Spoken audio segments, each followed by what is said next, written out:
नमस्कार विद्यार्थियों। भारतीय राजनीतिक चिंतन के अंतर्गत आज हम विवेकानंद के बारे में अध्ययन करेंगे। विवेकानंद के बारे में हम कह सकते हैं कि विवेकानंद को भारतीय नेपोलियन रामकृष्ण मिशन के संस्थापक, भारत की आत्मा, अद्वितीय विभूति, असाधारण स्मरण शक्ति के स्वामी कहा जा सकता है। विवेकानंद का जन्म यदि हम देखें तो विवेकानंद का जन्म 12 जनवरी 1863 को कलकत्ता के अंतर्गत हुआ था। विवेकानंद शुरू से ही असाधारण स्मरण शक्ति के जनक थे। विवेकानंद के जो पितामह थे, दादाजी थे, उन्होंने संन्यास ग्रहण किया था। इनकी माता भी एक धार्मिक प्रवृत्ति की महिला थी।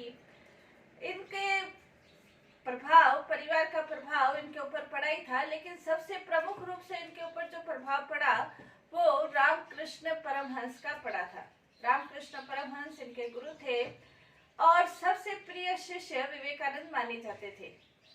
रामकृष्ण की मृत्यु होने के बाद विवेकानंद भारत में कई वर्षों तक घूम कर आध्यात्मिक शिक्षा प्रदान कर रहे थे। और जब वो भारत में कई स्थानों पर भ्रमण किया तो वो भारत के अंतर्गत विद्यमान आध्यात्मिक शक्ति, धार्मिक शक्ति, विविधता में एकता की शक्ति से परिचित हुए थे।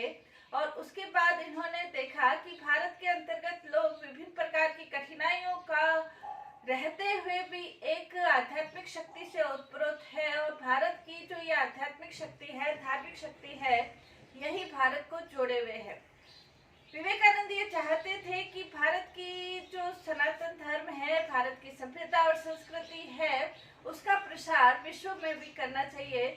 जहाँ दयानंद सरस्वती ने भारत के अंतर्गत जो भारतीय संस्कृति का गौरव पुनर्जीवित किया था, विवेकानंद ने न सिर्फ भारत के अंतर्गत बल्कि विदेशों में भी भारतीय सभ्यता और संस्कृति का झंडा लहराया था। 1893 के अंतर्गत शिकागो में सर्वधर्म सम्मेलन हुआ था, जिसमें विवेकानंद को आमंत्रित किया गया था। विवेकानंद का वहां पर शिकागो में हार्वर्ड यूनिवर्सिटी के जो प्रोफेसर थे मिस्टर राइट, उनसे मुलाकात हुई। मिस्टर राइट ने जो सर्वधर्म सम्मेलन था, उनके सभापति के नाम एक लेटर लिखा कि आपके यहाँ एक ऐसा व्यक्ति आ रहा है जिसमें सभी प्रतिभागियों से श्रेष्ठ प्रतिभा उनके अंतर्गत विद्यमान है। वो विवेकानंद के बारे में कह रहे थे। विवेकानंद के बचपन का नाम नरेंद्रनाथ दत्त था, लेकिन शिकागो धर्म सम्मेलन में जाने पर उन्होंने अपना विवेकानंद, जो विवेक की ज्योति जगाए, उन्होंने अपना नाम रख लिया था।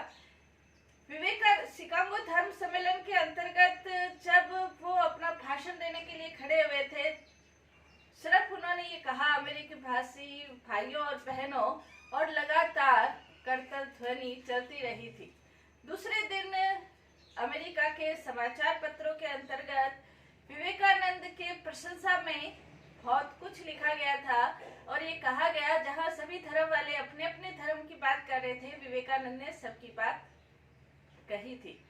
कहने का तात्पर्य यह है कि भारतीय सभ्यता और संस्कृति को पुनर्जीवित करने में विवेकानंद का महत्वपूर्ण योगदान है। विवेकानंद ये चाहते थे कि भारत की सभ्यता और संस्कृति जो है उसे वास्तव में वो क्या है और उसके ऊपर किस प्रकार के आक्षेप लग रहे हैं, उसके आधार पर इसको पुनर्जीवित सम्मेलन के बाद वो वहीं रहे। अमेरिका के अंतर्गत ही उन्होंने सभ्यता और संस्कृति का प्रचार प्रसार किया। और भारत आने के बाद उन्होंने 1897 में कलकत्ता के बेलूर के स्थान पर रामकृष्ण मिशन की स्थापना की थी। और उसके माध्यम से वास्तविक धर्म क्या है और धर्म की वास्तव में व्याख्या क्या है और वास्तव में वैदिक धर्म क्या है, उसके बारे में लोगों को बताया। उसके बाद वापस से वो सैन फ्रांसिस्को गए थे और वहां पर शांति आश्रम और वेदांत सोसाइटी, इसकी स्थापना की थी।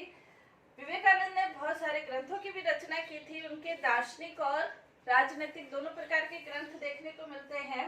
वैसे उनका जो मूल उद्देश्य था वो दार्शनिक था, धार्मिक था, और इसी के अंतर्गत उनके जो विचार है वो कुछ राजनीतिक विचार भी मिल जाते हैं। दार्शनिक ग्रंथों में ज्ञान योग, पातंजलि सूत्रों पर भाष्य, वेदांत दर्शन, इस प्रकार के ग्रंथ है। राजनीतिक ग्रंथों के अंतर्गत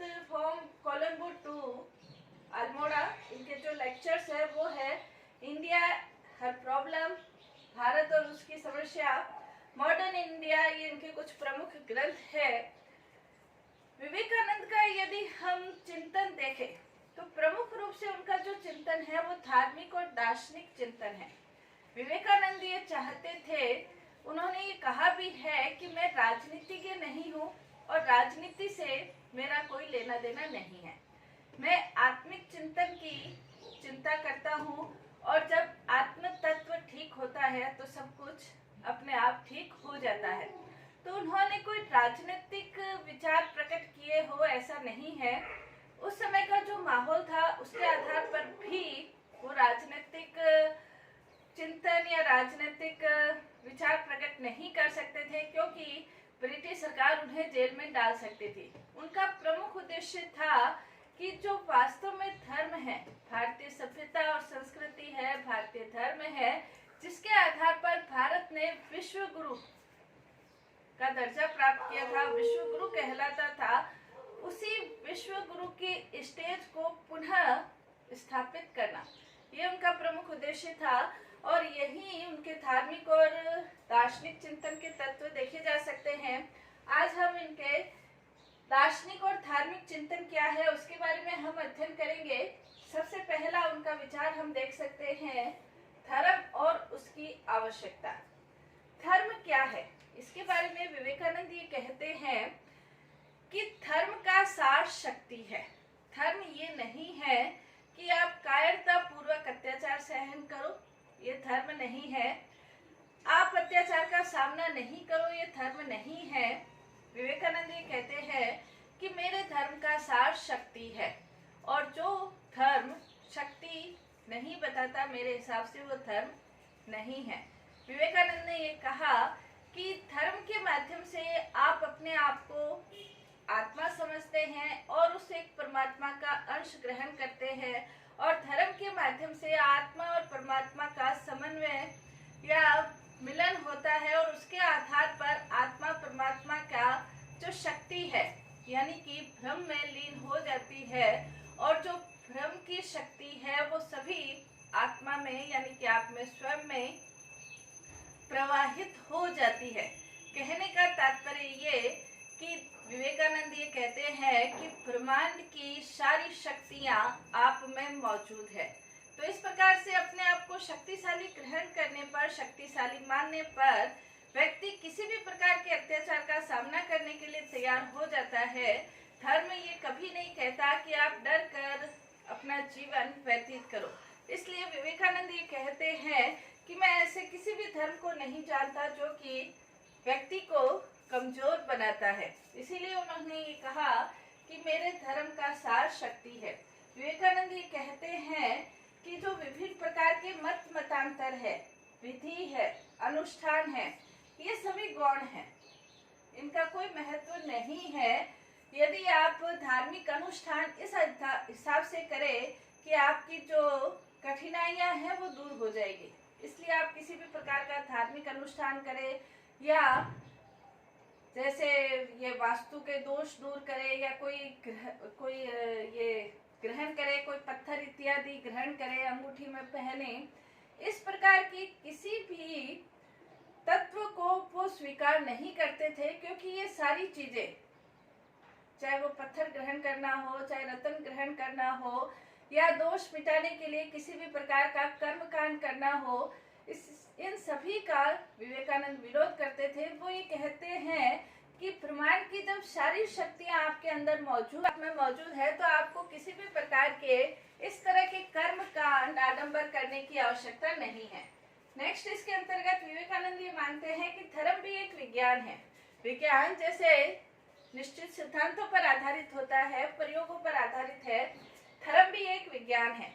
धर्म के अंतर्गत भी निश्चित तत्व विद्यमान है, और धर्म में भी व्यक्ति प्रयोग कर सकता है। यदि व्यक्ति जैसा सोचता है वैसा बन जाता है, ये विवेकानंद कहते थे। विवेकानंद ये कहते हैं कि इसका हम प्रयोग अपने जीवन पर करके देख सकते हैं, और यदि वो प्रयोग सफल है तो वो भी एक विज्ञान का ही अंश है। विवेकानंद ये मानते थे कि धर्म के अंतर्गत भी, जैसे रसायन शास्त्र के अंतर्गत, जैसे ये रसायन शास्त्र धर्म आध्यात्मिक जगत के सत्यों से उसी प्रकार संबंधित है। विवेकानंद ने कहा है जिस प्रकार रसायन शास्त्र और दूसरे भौतिक विज्ञान भौतिक जगत के सत्यों से संबंधित है, है उससे संबंधित है और आध्यात्मिक जगत के सत्यों का वर्णन या अध्ययन हम धर्म के अंतर्गत कर सकते हैं, जैसे विज्ञान के अंतर्गत हम वैज्ञानिक तत्वों का अध्ययन करते हैं। नेक्स्ट, इसके अंतर्गत विवेकानंद ये मानते हैं कि राष्ट्रवाद का आध्यात्मिक सिद्धांत, विवेकानंद ये मानते हैं कि भारत का जो राष्ट्रवाद है वो आध्यात्मिक सिद्धांतों पर आधारित है। विवेकानंद ने ये कहा है कि जैसे हीगल है वो ये मानते हैं कि प्रत्येक राष्ट्र किन्हीं निश्चित तत्वों पर आधारित होता है। भारत भी एक राष्ट्र है और भारत के राष्ट्र का जो महत्वपूर्ण तत्व है वो धर्म है। धर्म ने ही भारत को सृजनात्मक शक्ति प्रदान की है। धर्म के आधार पर ही भारत विश्व गुरु बना है। धर्म ने ही भारत को आध्यात्मिक, सामाजिक और राजनीतिक एकता प्रदान की है। धर्म ने ही विपत्ति के समय भारत की रक्षा की है। तो जो धर्म है वो भारत का महत्वपूर्ण तत्व है। जब धर्म भारत का महत्वपूर्ण तत्व है तो हम धर्म से विपरीत होकर या धर्म के प्रतिकूल होकर हम धर्म के विरुद्ध आचरण करके भारत का विकास, विश्व विजय करनी है और वो विश्व विजय आध्यात्मिकता के आधार पर करनी है। विवेकानंद ने ये कहा, ये हे वीर निर्भीक बनो, साहसी बनो और इस बात पर गर्व करो कि मैं भारतीय हूँ। इस बात पर गर्व करो कि प्रत्येक भारतीय मेरा भाई है। विवेकानंद ने यह भी कहा कि भारत को एक स्वर्ग के रूप में देखो, भारत के कल्याण में अपना कल्याण समझो। विवेकानंद ने भारत माता को देवी के रूप में प्रतिस्थापित किया और उस देवी के लिए सब कुछ समर्पण करने के लिए लोगों को कहा। तो विवेकानंद का जो राष्ट्रवाद है वो धार्मिक सिद्धांत पर आधारित है और ये धार्मिक सिद्धांत जिसमें व्यक्ति वीर बनकर, साहसी बनकर अपने देश के प्रति गर्व की भावना रखता है। इसके अलावा विवेकानंद ने ये कहा कि नेक्स्ट जो विचार है, वेदांत के आधार पर सार्वदेशिक दर्शन का विकास। विवेकानंद ने वेदांत को एक सार्वदेशिक यानी कि वेदांत जो दर्शन है उसके अंतर्गत सभी कुछ उसमें शामिल है, ये सिद्ध करने का प्रयास किया। विवेकानंद ने कहा कि वेद इस तरह के लिखे गए हैं कि जिसके आधार पर हम कह सकते हैं कि वेदों के अंतर्गत सभी कुछ समाहित है, सभी कुछ समाहित है। वेदों के अंतर्गत जो साधारण व्यक्ति है उसमें मानवीयता के तत्व देखे जा सकते हैं। इसके अलावा जो दार्शनिक व्यक्ति है वो आध्यात्मिक और आध्यात्मिक सत्ता के साथ तदाकार होना, एकाकार होना वो स्थापित करता है। मनोवैज्ञानिक है, उनको राजयोग के अंतर्गत मनोविज्ञान से संबंधित अनेक तत्व देखे जा सकते हैं। रहस्यवादियों के लिए भी उनमें तत्व विद्यमान है। तो वेद इस तरह के हैं कि उसमें सभी कुछ देखने को, सभी व्यक्तियों को जो वो चाहते हैं वो उसमें सिद्धांत देखने को मिल जाते हैं। साथ ही उन्होंने कहा कि वेदांत व्यक्ति के उत्थान और समाज के निर्माण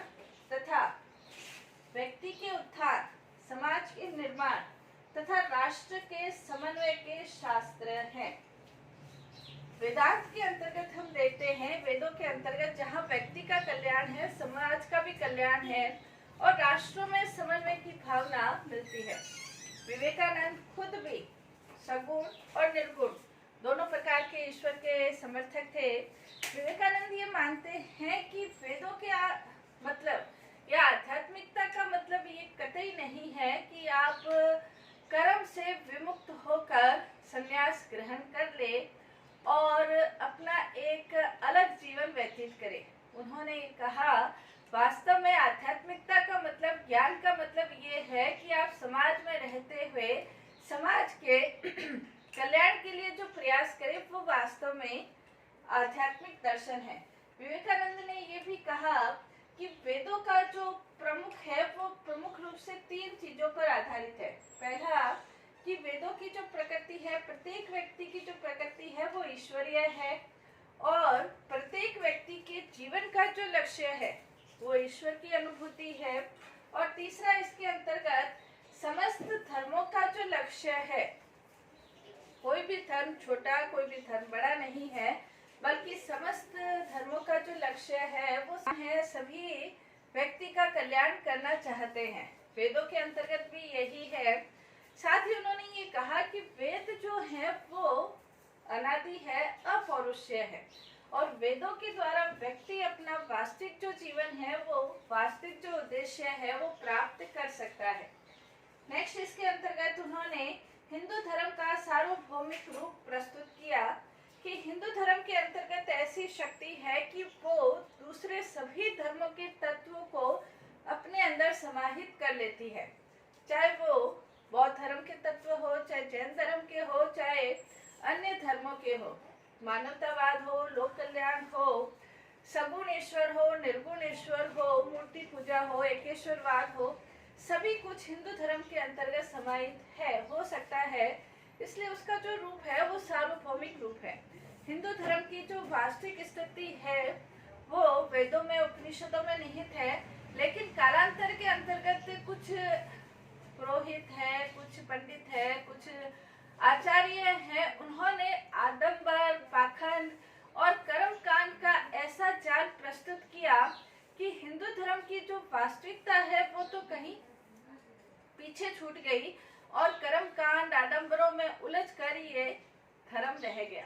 वास्तव में जो धर्म है हिंदू धर्म, जो कि इसके अंतर्गत ही अपन कह सकते हैं वैदिक धर्म, वो सभी लोगों का कल्याण करने से संबंधित है। और जो धर्म है सर्वे भवन्तु सुखिना, इस पर आधारित है, सभी लोगों को सुखी करने, मानवतावाद, लोक कल्याण पर आधारित है।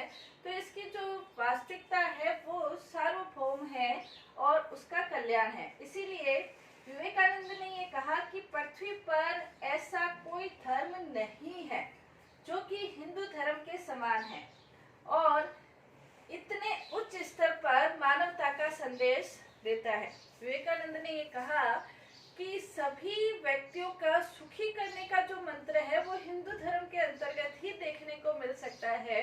तो इतनी उच्च मानवता का संदेश अन्य दूसरे ग्रंथों में, दूसरे धर्मों में नहीं है। फिर नेक्स्ट उन्होंने ये कहा कि जो वेद है वो आदि है, अनंत है। वेद अपौरुषेय है, मतलब किसी के द्वारा लिखे गए नहीं है, किसी पुरुष के द्वारा लिखे गए नहीं है। तो उन्होंने उसका उत्तर देते हुए कहा कि हो सकता है कि आपको मेरी इस बात पर हंसी आए, लेकिन वास्तव में वेदों को देखने से ये पता चलता है कि वेदों के अंतर्गत जो लिखा गया है या वेदों में जो इन चीजों का वर्णन है वो वास्तव में अनादि है, अनंत है, उसका कहीं भी कोई भी तुलना नहीं है। इसके अलावा उन्होंने ये कहा कि वेदों के अंतर्गत जो वाणी है या वेद है उसके अंतर्गत कि वेदों का सार तत्व यही है कि यदि तुम साकार रूप में अपने भाई की सेवा नहीं कर सकते तो अव्यक्त रूप में तुम उस ईश्वर की सेवा कैसे कर सकते हो, यही वेदों का मूल मंत्र है। नेक्स्ट उन्होंने ये कहा कि मनुष्य मूलतः पवित्र और दैविक है। उन्होंने ईसाई धर्म के इस विचार को नकार दिया कि मनुष्य वास्तव में पाप आत्मा है। विवेकानंद ने ये कहा कि मनुष्य वास्तव में पाप आत्मा नहीं है, बल्कि वो मूलतः दैविक है, क्योंकि वो एक उस ईश्वर का अंश है जो तेजोमय है, प्रकाशमय है, कल्याणकारी है। उस ईश्वर की आत्मा, उस परमात्मा का अंश होने के कारण जो व्यक्ति है वो भी देवों में है, तेजों में है और उसमें भी असीम शक्तियां, कल्याण की भावना विद्यमान है। लेकिन जब व्यक्ति अपने आप को पापात्मा समझता है तो उसके कारण से उसमें निराशा भर जाती है और पूरी दुनिया को वो एक नकारात्मक दृष्टि से देखता है। विवेकानंद ने ये कहा कि तुम उस परमात्मा के अंश हो, इसलिए तुम दैवी शक्ति से अभिभूत हो। जब उन्होंने अमेरिका के अंतर्गत ये कहा तो सभी लोग स्तब्ध रह गए, आश्चर्यचकित रह गए और उन्होंने ये कहा कि व्यक्ति कोई गलत कार्य करता है तो वो माया के वशीभूत होकर ही करता है। वास्तव में प्रत्येक व्यक्ति के अंदर देवत्व विद्यमान है। नेक्स्ट इसके अंतर्गत धर्म का जो मूल तत्व है, उन्होंने ये कहा कि धर्म का मूल तत्व प्रेम है, सेवा है, त्याग है। धर्म आपको कर्म की प्रेरणा देता है, धर्म कभी भी पलायन की प्रेरणा नहीं देता है, भागने की प्रेरणा नहीं देता है। कर्म के आधार पर व्यक्ति अपना जीवन व्यतीत कर सकता है, जीवन को सफल बना सकता है। इसलिए विवेकानंद ने कहा कि धर्म वास्तव में प्रेम, प्रेम, त्याग, सफलता, सेवा पर आधारित है। तो ये विवेकानंद के धार्मिक और दार्शनिक चिंतन था। नेक्स्ट अपनी क्लास में विवेकानंद के दूसरे विचारों का हम अध्ययन करेंगे। धन्यवाद।